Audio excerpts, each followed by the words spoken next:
Hello. Hey everybody, welcome back to the pod. Welcome back to the pod. Hey YouTube, how's it going? We had like 4 views on one of our YouTube videos. So Who's gonna make it 5? Who's it gonna be? And one of them was not me. One of them was not me. No, I mean at least I didn't none of them what I meant to say was none of them were me. Okay. I'm like, you watched our YouTube video? No, I did. Yeah, I just like to watch myself on video. It's just on replay all day. Yeah, if I did that, it's for the views. Right? It just bumps us up to the search. And, next week, we're like, we got 2,000 views. Just leave it on a cycle of repeating, on TikTok when you don't scroll and you just keep hearing the same sound over and over again. You're like, oh my God, stop. Yeah. Yeah, that would be hilarious. I'm not going to do that. I don't think you can loop a video on YouTube, and I don't think so either. I don't have that kind of time. So no. But yay, 4 views. Hey, 4 viewers. At least someone's watching. That's fine. It's a start.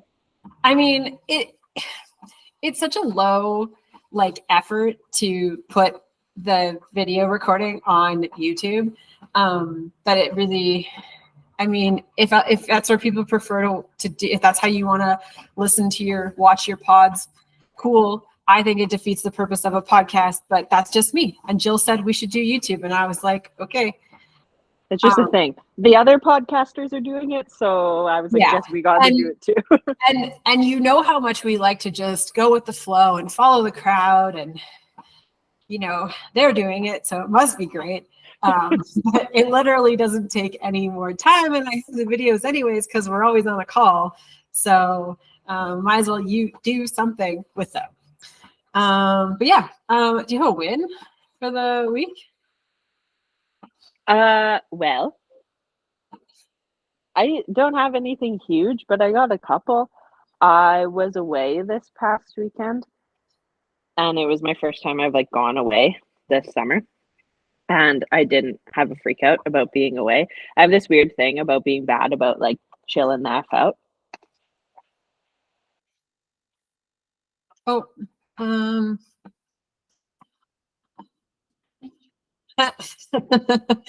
she's back. Sorry, folks. Apologies for the you technical. Saw whatever happened. It was only a couple seconds, so keep going. Great. My win is not that my laptop works since getting it back from Apple, but that's a conversation for another day. I went away for the weekend and actually just chilled and hung out, and it was nice. And I still worked. I felt like I got my work done, but also enjoyed my vacation. And usually that doesn't happen. Usually I'm not working, but being I should get some work done, or work takes over my vacation. So I felt like I nailed the hybrid. And then I came back, and on Monday I had a really productive day, which also doesn't really happen that often. But I had a bunch of calls on Monday, plus got all my other client work done, plus made sure my steps got done, and I fed myself, and I just finished the day being heck yeah. And then I was like, this is probably what happens when you actually take some time to rest. You have more productive days. What a crazy concept. Yeah, I agree. I think we're going to start to see more narrative on taking it easy, taking rest, etc. I think if anything, the pandemic sort of helped that, because we were all forced to just chill the fuck out at home. But I think we're going to see hustle culture, for lack of a better term, just kind of go away. Because I think it already is. It's not that cool to be I got 2 hours of sleep and I worked 18 hours yesterday. Nobody's giving you a high five for that anymore. Yeah. I think we're seeing more of just doing more narrative around doing the bare minimum sometimes. And then taking rest when your body tells you that it's time, versus your body forcing you to take rest. Well, and I think for me, it's hard with an ADHD brain to just feel like I got enough done in a day, and I'm working on that. But it's also just reframing that thought of being like, yeah, you got done what needed to be done. There's always going to be more to do. There's Mhm. always going to be more you could have done. Like, I tried really hard on Monday to just be like, you did great today and leave it at that, because my brain wanted to be like, oh, but you didn't go to the gym. Okay, you had 6 hours of calls plus probably another 4 hours of other work. Like, at what point did you want to go spend an hour and a half in the gym? And then I also have to like feed myself and Right. be alive. So I tried really hard to keep that thought away and just be like, no, just like, you had a good day and let that be enough, instead of like, oh, but what about this and that and another thing. Well, and I think like as a business owner, nobody knows more than us how much there is like still to do, right? Because you could always be doing back end things, preparing a new program, or preparing like a launch that's coming up, or preparing like for a client, or getting ahead on your client programming, or like, you know, educating yourself, or like all these kinds of things. Like the list is literally never ending. Especially when you're like a solopreneur and you don't have anybody else that works for you. So I feel like sometimes you have to be like, okay, like I'm ahead enough, or I've done enough on this project, or like, what are my top 5 sort of things that I need to be doing this week or whatever. And I know like a little bit different, but I mean, you know, I get 2 hours in the middle of the day to myself right now. So sometimes I'll like work the whole 2 hours. And sometimes I will work out for 45 minutes and then work. And sometimes I will feed myself and have a shower. And it's never really the same thing every day, but some combination of those things have to be done-ish. So I might sacrifice a shower for, you know, work, which sounds like, but like, I'm not sitting there super sweaty. Like, don't worry.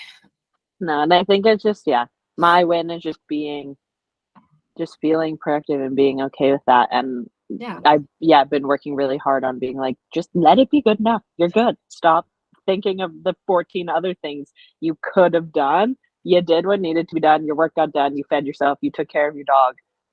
End of the day being like, I fucking killed that, instead of like, but I also didn't go to the gym. So that felt nice on Monday to go to bed and be like, heck yeah, good day. So Yeah. it was nice.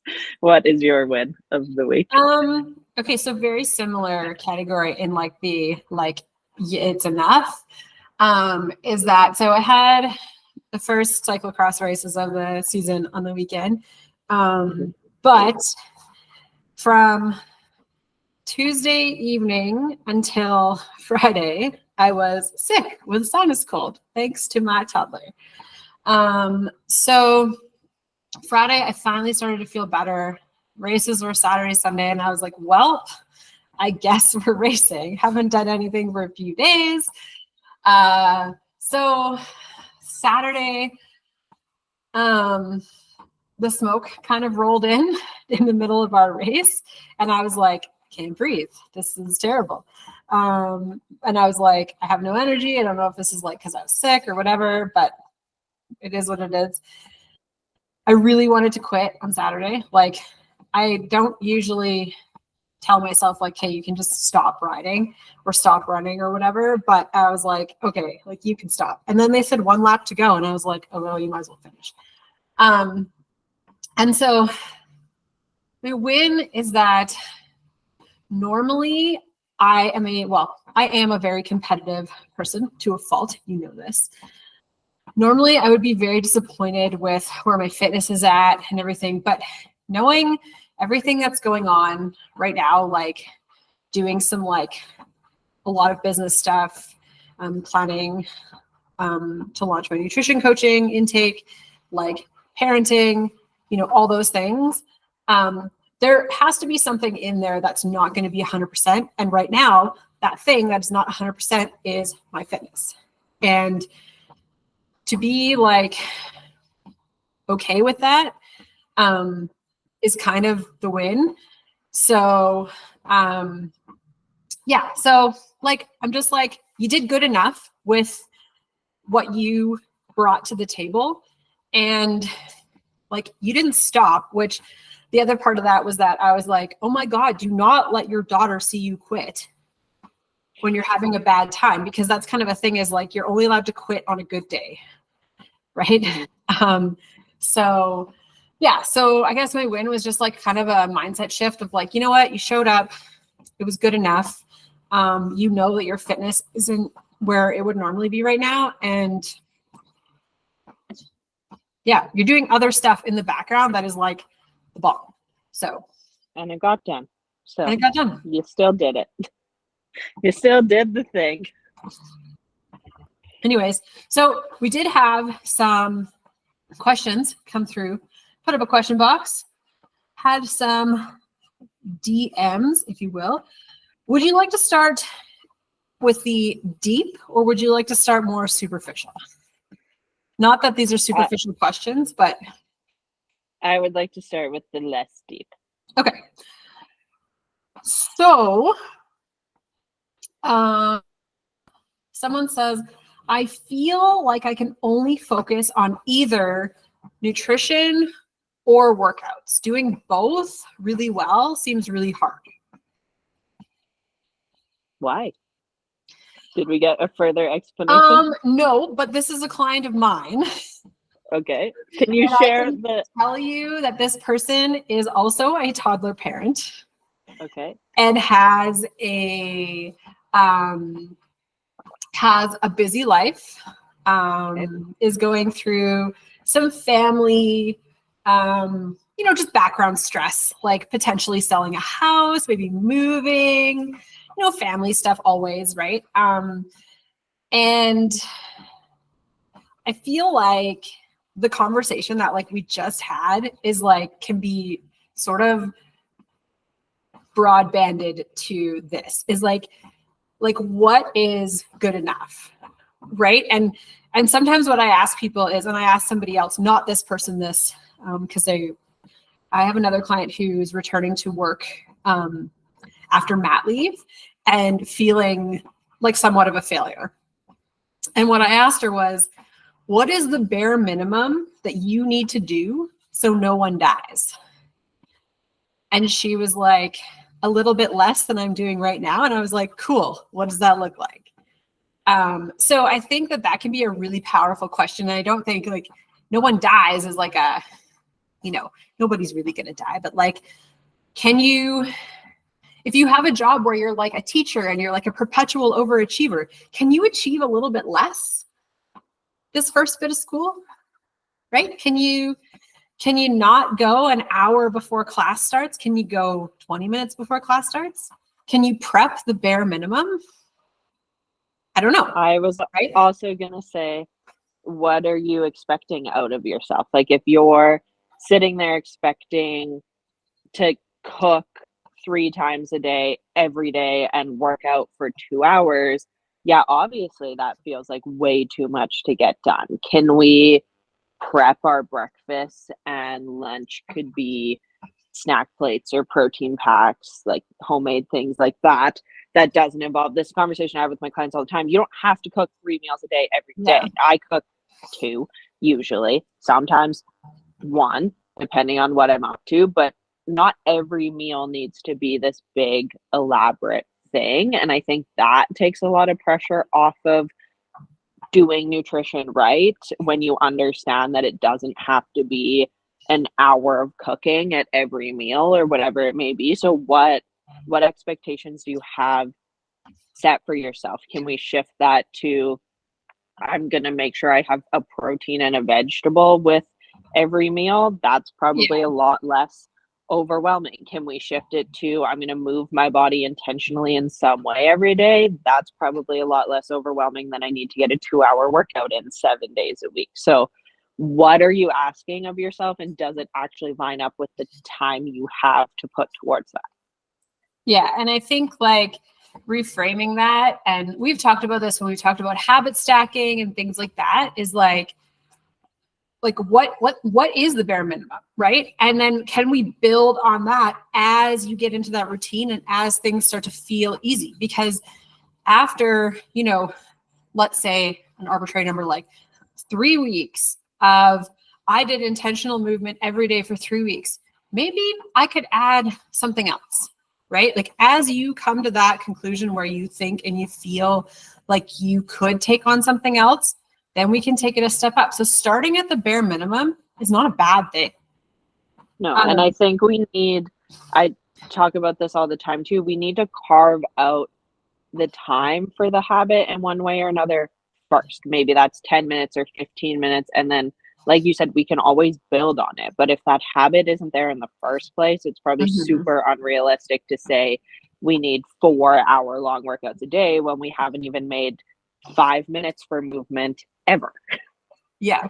Yeah. 100%. I feel like a lot of people feel like this though, is that like they get into a cycle where they're like, yeah, like I work out a lot, but like, then I don't have time for my nutrition, or I focus on my nutrition and my gym workouts suck, or like something like that. And I just wonder if, and I feel like we talked about this last time, I wonder if it is a lot of that all or nothing mindset creeping in, where it's like, if we don't do it 100%, it doesn't count, right? People get into that thing of like, well, a 20-minute workout doesn't count.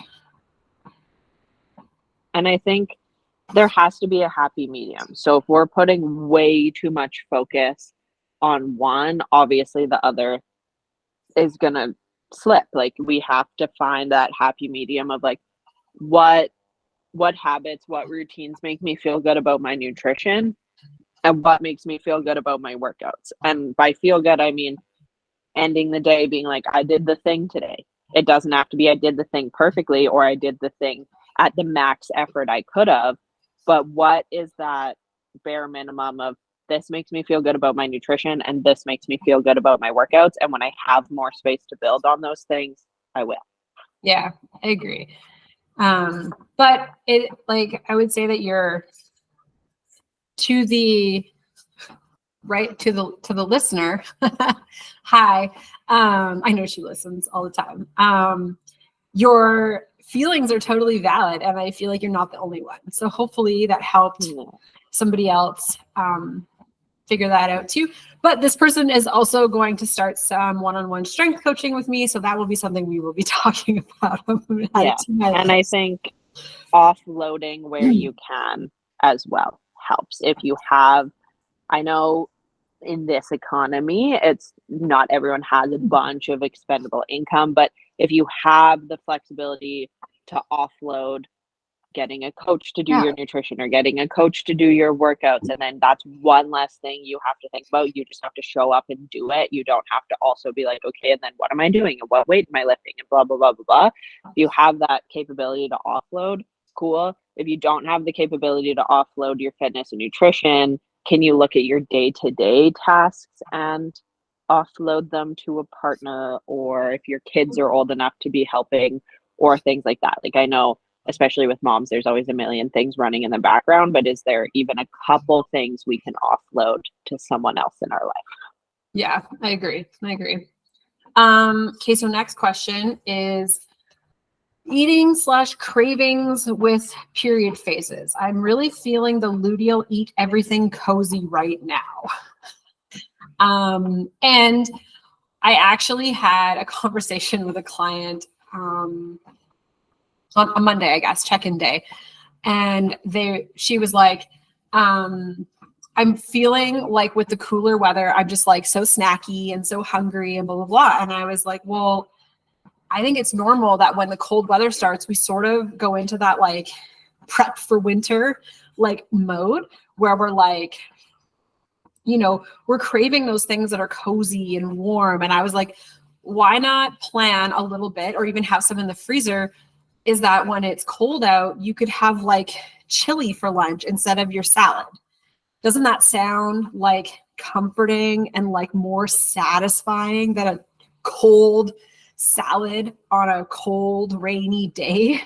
And I think like it's okay to not have a salad for lunch. It's okay to lean into those cravings and be like, what do I really want right now? Because if you're eating things that you think you should and you're just not feeling satisfied, that is a recipe for snacking later on. I don't care what the thing is, but like satisfaction is more than just like, yeah, it tasted good. It's about a mouthfeel, a comfort, a ritual, all those things. And like, yeah, it's cold. We're feeling cozy. Eat something warm. It's okay. And I think we had this conversation at the beginning of summer too, when it was hotter, talking about appetite or something like that. We're meant to, the holistic coach in me has said this before, we're meant to eat with the seasons. That's why in the summer you reach for like the fresh fruits and things like that. In the winter, that's why everyone gets excited about soup season. Our bodies are programmed to eat with the seasons because once upon a time when we didn't have grocery stores on every corner, you didn't have a choice. You had to eat what was grown in that season. So we're still programmed to be drawn to more of those foods because that's what our brains way back used to know of. Like in the fall we eat squashes and pumpkins and blah blah blah because that's what grows then. In the summer we eat the peaches and the nectarines because that's what grows then. So try, if you're noticing your meals aren't like hitting the way you want them to, try changing it with the seasons. That's why stews and chilies and slow cooker meals are big in the winter because they're warm and comforting. And when it's cold outside, we want something like that. When it comes specifically to like the period craving side of things, you do need a little bit extra calories when your bleed comes or leading up to it and before ovulation as well, because your body's like, we're gonna have a baby, and then it's like, oh, we didn't have a baby. So, or maybe you did. For me, my goal is to always disappoint my body. No offense to my body, but depends on what your goal is. But in theory, every month your body's like, oh, maybe we're going to have a baby, and it preps you, and it's like, hey, eat a little bit of extra food because we're going to have a little thing that we need to support. And then it's like, oh, you didn't give me a little thing, and then you bleed. And that's your period in Cole's Notes version. So and I also think like it's normal for your metabolism to fluctuate all the time, right? So if you're like, oh, I'm feeling a little extra hungry today, even if you're not somebody who is tracking their cycles, or if you don't really get one because you have an IUD or you're on the pill, know that your metabolism is going to change day to day sometimes. And so it is important to honor that hunger and honor those cravings, because if you don't, it will come back to bite you later on in the day or the week or something like that. Because if you just keep putting something, you're like, man, I could really use a little bit of chocolate today on Monday. By the time Friday rolls around, if you keep depriving yourself, you're going to eat the whole bag. Yeah. Where you could have had a little bit on Monday and been like, that's great. Moving on. Yeah. And there is, I think some people like to know the science too. Like you do need like 200 extra calories during phases of your cycle. So there is that too. If you're specifically craving something, go have it. I posted a video on TikTok about this the other day, how like my favorite breakfast is a bagel, but I know that's not going to keep me full. So I usually pair it with a protein smoothie. If you're noticing you're always craving something specific, whether it's cookies or chocolate or chips or whatever, have them. If you have, like, if you're following macros or you have nutrition goals or whatever it may be, remind yourself that you can have more than one thing. If you're craving chocolate, but you also know you're actually hungry, can we have chocolate with something that's actually going to keep us full? If you're allowed to eat more than one thing at a time. And I think that's where like having or working with a coach at some point in your nutrition journey can be a real game changer, because we will teach you how to look at your nutrition from a clinical perspective, right? I don't have any emotions tied to your nutrition. And I have to work really hard to not tie emotions to my own nutrition, but I can be like, okay, like it's literally just a piece of chocolate. It's not going to like make or break your day. And if you're craving it and you keep craving it over and over again, then I might say something like, could we find something else that's sweet to have a little bit earlier? And maybe that will satisfy that little sweet tooth just enough. I don't know. I may be saying that because it's worked with like a bunch of people, but like little things like that, you're like, oh yeah, maybe my body's asking for something totally different, and chocolate is just like the scapegoat, something. Yeah. Here. And I think it's important to recognize the reoccurring cravings too. I get a lot of people that comment on my TikTok or whatever it may be that are like, I'm always hungry at night. Okay, what are you eating during the day? I promise you it's not because your dinner wasn't enough. It's probably because our whole day wasn't enough. So if there's common themes in your nutrition or your day-to-days where you're noticing at the same times you're craving the same things, it's probably a little bit bigger picture. But if it is just one of those things where at a certain point in your period you crave a certain thing, have it, because like you said, a piece of chocolate isn't going to throw anything off, but yeah, I agree. I think there's definitely validity to looking at that, recognizing cravings that you're having constantly, or just looking for patterns in your nutrition. That can be a huge game changer. Even if you're not really into like the tracking part of it, just generally having a loose list of things that you eat / how you're feeling, what you were really craving, how you were feeling, all those kinds of things.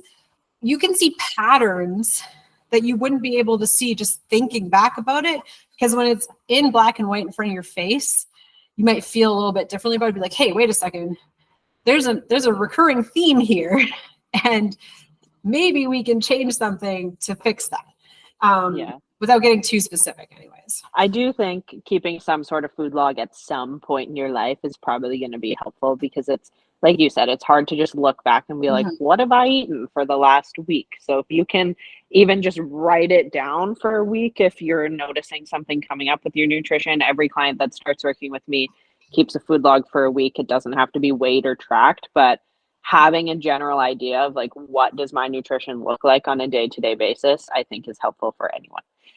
Yeah. And same with me, even though we don't do any sort of formal tracking, I always need to know kind of where you're coming from to just have an idea of who you are. It wouldn't be very in my integrity to coach you in nutrition if I knew nothing about what you were doing. If we don't know what you're doing now, we can't help you improve on it. So, okay. This next question is a little bit more specific and really up your alley. But there is a flaw in the first part of the question. okay. So the first part of the question is, why do most trainers put women with PCOS on a restrictive diet like keto? And I'm going to stop you right there, listener, because her name is Ashley. Sorry if you didn't want your name said, but you can say that. A trainer should never be doing that. You need to be a dietitian or a holistic nutritionist, someone like Jill. And I don't even know that you could really like, I don't know. That's a pretty gray area for you, Jill, to be like, you're going on a keto diet. But like, this is really like dietitian territory. I know how you feel about keto. So the question is, why is it suggested that women with PCOS go on a restrictive diet like keto? The second part of the question is, when severe restriction is known to cause binge eating disorders in those clients. I would say both are true, but not necessarily. Like, will restriction lead to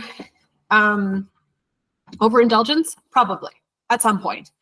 And I actually saw a really interesting, not keto, but it was about fasting, a post from a dietitian that I follow saying that like, you might feel really great about fasting right off the bat. Because probably you're eating less calories. Usually that's why it works, is because you end up in a caloric deficit.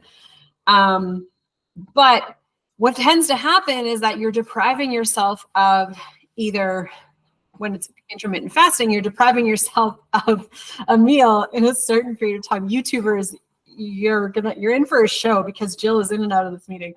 I'm going to murder my laptop and also Apple, probably. So and keto, we're restricting carbs So yeah, you might feel really great. And I mean, we've talked about this before. The reason why keto works is because you're going to lose the water weight and blah, blah, blah. But at some point, I think your body is going to be like, give me the carbs. And then you're going to have all of them. And then you're going to blow up because the water is going to attach to them. And you're like, whoa. Anyways, that's my little thing. A severe restriction, obviously, that is the opposite of what I coach. So Jill, take it away with the PCOS and whatever specifics. You want to know the short answer of why coaches put you on a keto diet for PCOS? Because they don't know what they're doing. And someone's probably going to get mad at me for saying that, but nobody here is. You haven't done research in the last 10 years and you can't tell me I'm wrong, because that has been proven time and time again that restriction is not the answer for PCOS.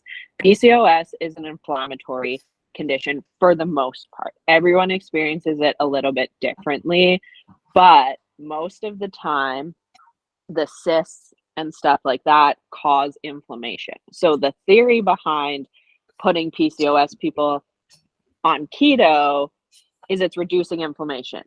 It's not, it's reducing water weight. But you're going to get the same feeling as reducing inflammation because you're holding on to less water weight. It could also be argued that, well, we know gluten and dairy are hard for everyone to digest. So by taking out carbs, we're most likely taking out all or like 95% of gluten. So now our body has to do less work digesting gluten. But like I said, they don't know what they're doing. There's been research to prove that restriction is not the answer for PCOS, that you don't need to cut out all your foods, that you don't need to go to the extremes. It probably also came from a male, not to speculate, but if I had to guess, a male probably said that. Listen, I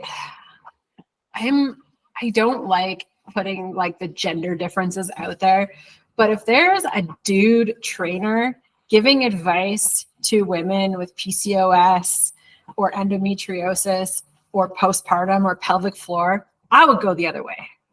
Well, unless they've done a heck of a lot of research, but there is very few trainers, especially male trainers, that are going to spend the time to learn about women's bodies. Me do this. I'm sorry, unless you've spent years, or probably, you know what, unless you have like a medical degree, something like that, I am going to say that you are in it for the wrong reasons, sir. And that's none of you are probably listening, but if you know somebody who's like this, there's very few trainers, especially male trainers, that are going to spend that much time and effort to learn the ins and outs of female specific conditions. And that's just the way our society operates, unfortunately, if it doesn't impact. And there goes Jill again, but she'll be back because she'll ask to join again. But yeah, it is, I would say it's very uncommon to find a male that is credible in any of those departments. Although I do think that, just sidebar, pelvic floor should be the exception because they have them too.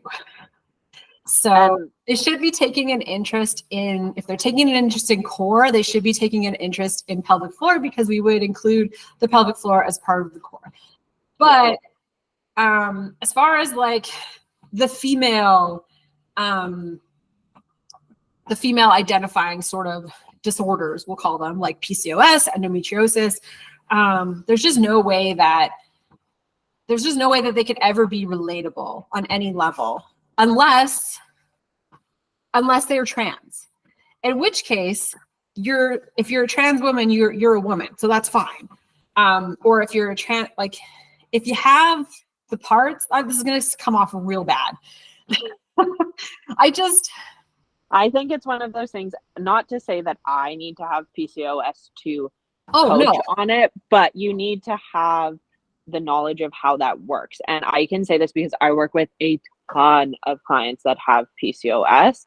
And unfortunately, every single one has worked with a male coach that just doesn't know or doesn't care to know.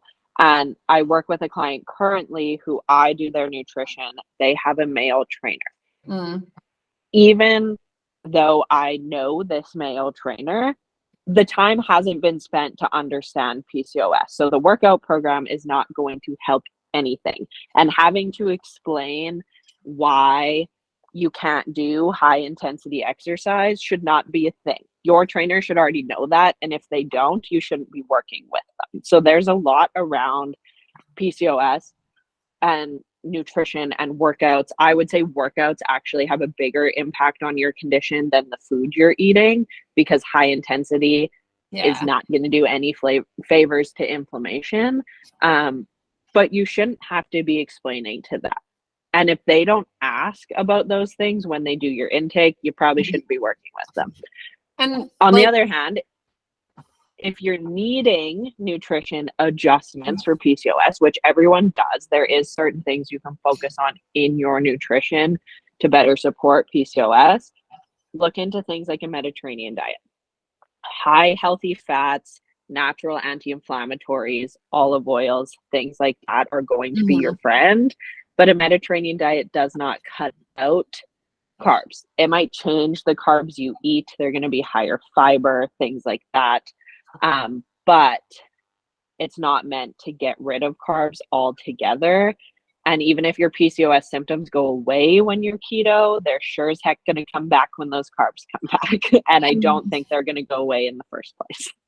If you're curious about the Mediterranean diet, may I remind you guys that we have a whole podcast episode where we chatted about the Mediterranean diet. So go listen to that if it's something that has piqued your interest.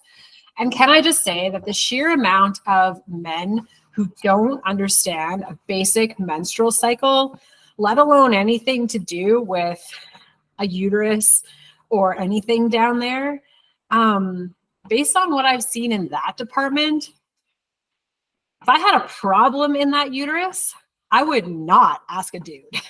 No. And that's, I have a funny side tangent. I don't know if this is TMI and my mom listens to this podcast, so sorry, Mom.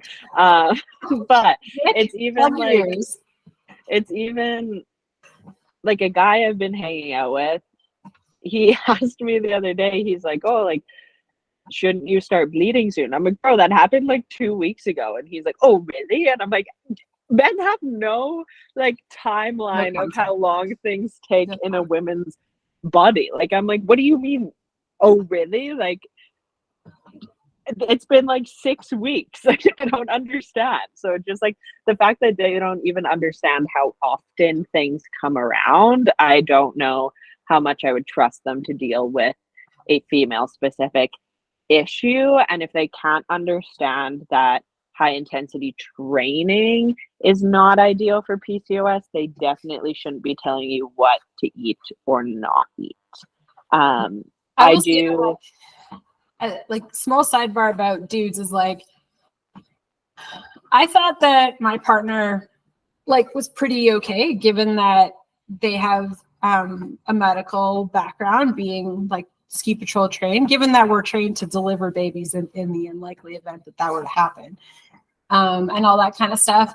But when we went through like the whole pregnancy process and like watched the videos about like childbirth and like just everything that kind of happened within that 10-month period, and then again shortly after and during, one thing that he said that I was like, is that he said, I have learned so much about the female body in the last year. And so like, that just goes to show you that like, there's always like something that they're like, oh, dang, like I didn't know that did that.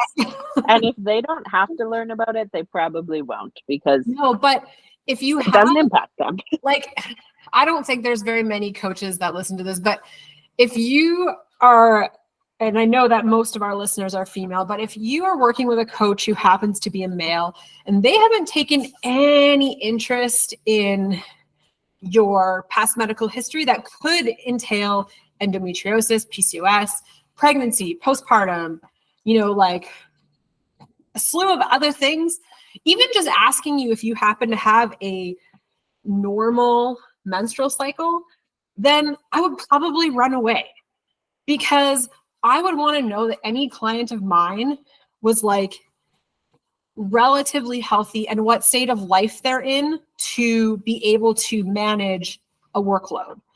And I know that that's really easy for me to say, given that it just rolls off my tongue. I say things like vagina and breasts and all those kinds of things every single day.